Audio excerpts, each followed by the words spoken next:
آج بھی میں یاد کرتا ہوں، بہت پیارے لوگ۔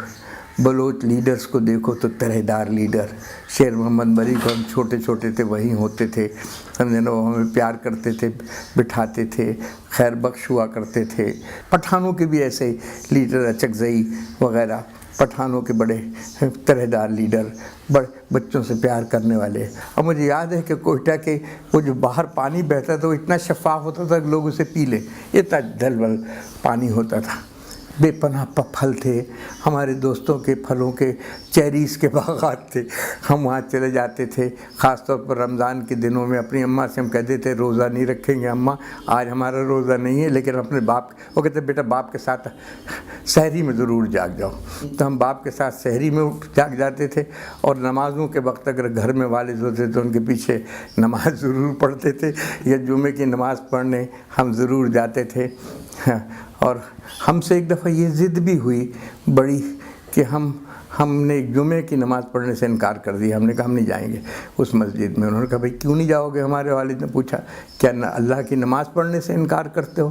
میں نے کہا نہیں، اللہ سے کوئی انکار نہیں ہے، نہ ان کی نماز سے انکار ہے، لیکن وہ آدمی ایسا لگتا ہے کہ اس کے ذہن میں بغض ہے۔ یہ بات ہم سیکھ چکے تھے کہ لوگ کیسے مذہب کی بنیاد پر ایک دوسرے کے نفرت پھیلاتے ہیں۔ تو وہ تھوڑا سا مولوی جب ادھر ادھر کھسکتا ہے، آپ سمجھتے ہیں، تو ہمیں وہ بغض کا اندازہ ہو جاتا تھا کہ یہ فضول باتیں کر رہا ہے اور یہ بغض پھیلا رہا ہے بیٹھ کے، بلا وجہ اپنی بہادری کی داستانیں گڑ گڑ کے ہمیں سنا رہا ہے، سمجھے نا، اب فتوحات اور بہادری کے مسلمانوں کی داستانیں۔ تو ہمیں وہ بات اچھی لگی، تو ہم نے کہا مسجد نہیں جاتے، ہم گھر میں پڑھے تھے۔ انہوں نے پھر ہمیں کہا اچھا گھر میں پڑھو گے، وعدہ کر لو۔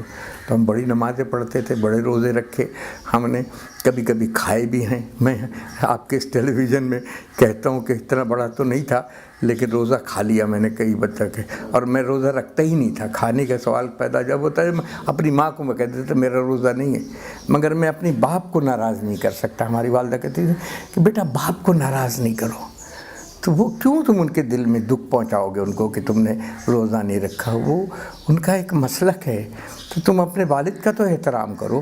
ہماری والدہ بھی بہت تہجد گزار خاتون تھی، مرتے وقت بھی وہ نماز کے وضو کے لیے اٹھی تھی کہ گر پڑیں اور ان کا انتقال ہو گیا۔ 72 کی بات ہے ہماری والدہ کا، اپریل میں۔ یہ میرے والد سیلف میڈ آدمی تھے میرے والد، اور ان کے 4 لڑکے اور 5 بیٹیاں تھیں۔ تاج محمد خان ان کا نام تھا، اور انہیں لوگ عام طور پر حکیم مولوی تاج محمد خان کہا کرتے تھے۔ انہوں نے خود تعلیم حاصل کی، اور ہاں میں یہ فخر سے کہہ سکتا ہوں کہ میرے والد طبیہ کالج، حکیم اجمل خان کے طبیہ کالج میں انہوں نے طب کی سند لی تھی۔ ان کو ہندی پر، فارسی پر، عربی پر اور اردو پر میں یہ کہہ سکتا ہوں کہ انہیں ایک خاصی دسترس اور عبور حاصل تھا۔ عام طور پر اس زمانے میں حکیم اور مولوی بہت سے ناموں کے آگے، بڑے بڑے لوگوں کے ناموں کے آگے، اس کے معنی یہ ہوتا تھا کہ وہ پڑھے لکھے لوگ ہیں۔ ہندوستان کا کوئی قریہ ہوگا جہاں وہ جا کے رہے نہ ہوں۔ میرے ایک بھائی پیدا ہوئے ہیں قائم گنج میں، میرے دوسرے بھائی پیدا ہوئے ہیں دہلی میں، میرے ایک بھائی پیدا ہوئے ہیں سمجھے نا احمد آباد میں، منہاج برنا۔ اور وہ کہتے تھے کہ یہ جو اپنے آئیڈیلز کے نظریات کے لیے اور اپنے تصورات کے لیے جو لوگ جدوجہد کرتے ہیں، انہیں فارسی کا ایک قول یاد رکھنا چاہیے کہ کسے کہ کشتہ نشد از قبیلہ مانیست، کہ جس نے زخم نہیں کھایا وہ میرے قبیلے سے نہیں ہے۔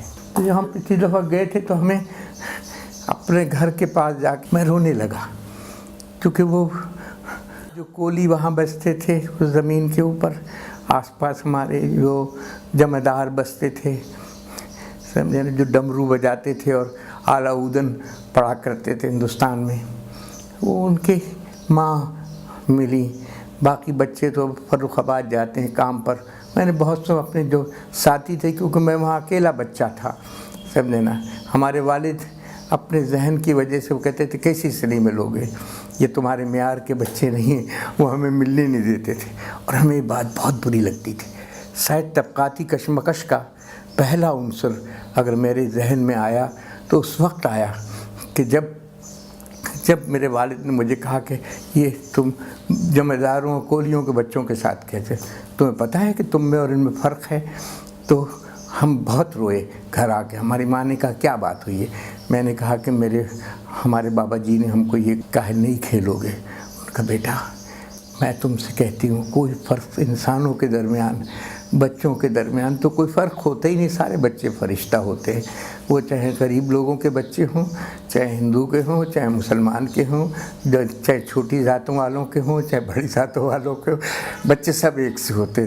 تم ایسا کیا کرو کہ تمہیں اپنے والد کا احترام کرنا ہے تو تم اس وقت کھیل لیا کرو جب تم سمجھتے ہو کہ اس وقت وہ گھر سے گئے ہوئے ہیں، اور پہلے واپس آ جایا کرو، میں تمہیں بتاؤں گی کب واپس آیا کرو، کب جایا کرو۔ ہم کوئٹہ میں تھے تو روایتی طور پر ہمارے والد ہمیں حکمت سکھانا چاہتے تھے، تو ہماری والدہ نے ہمیں خاموشی سے کہا کہ حکمت اور شادی 2 کام کریں گے تمہارے والد تمہارے ساتھ، وہ تمہاری شادی بھی کر دیں گے۔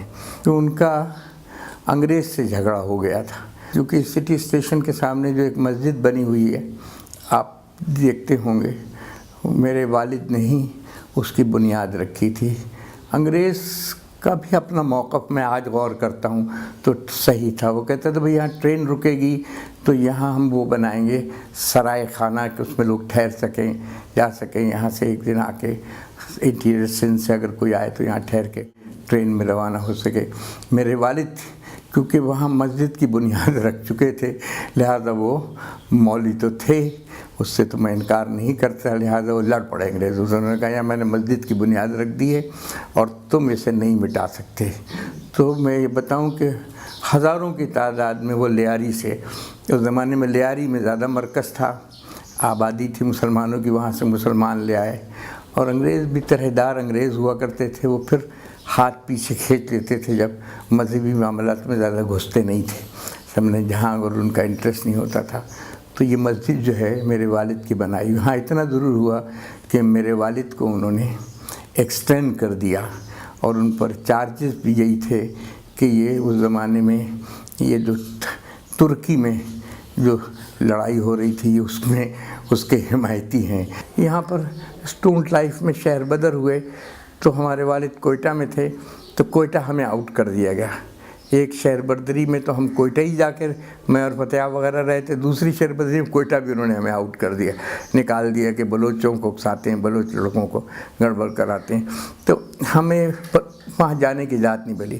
تو ہم نے ایک دفعہ فون پر ہماری بات کروائی گئی کہیں سے ہیں، تو ہمارے والد نے ہمارے بھائی سے ہم نے کہا ہم چھپ کے آ جائیں گے، پتہ بھی نہیں چلے گا ان کو، گورنمنٹ کو، میں ایسے غائب ہو جاؤں گا اور اپنے والد کو دیکھنے آنا چاہتا ہوں۔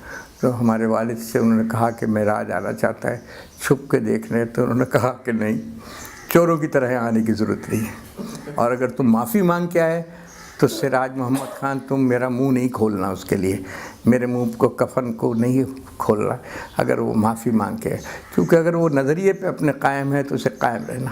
وہ ملٹری کورٹ میں بھی آئے تھے ایک دفعہ، اور مجھے یہ کہہ گئے تھے کہ میں تمہارے نظریات سے اتفاق نہیں کرتا، لیکن تمہارے جو نظریات ہیں تم جسے بہتر سمجھتے ہو اس سے انحراف نہیں کرنا، خوف نہیں کھانا، بہادری سے جیل کاٹا۔ یہ جیل میں اس میجر کے سامنے ایک لیکچر دے کر وہ ہمیں چلے گئے تھے یہاں کراچی کے اندر۔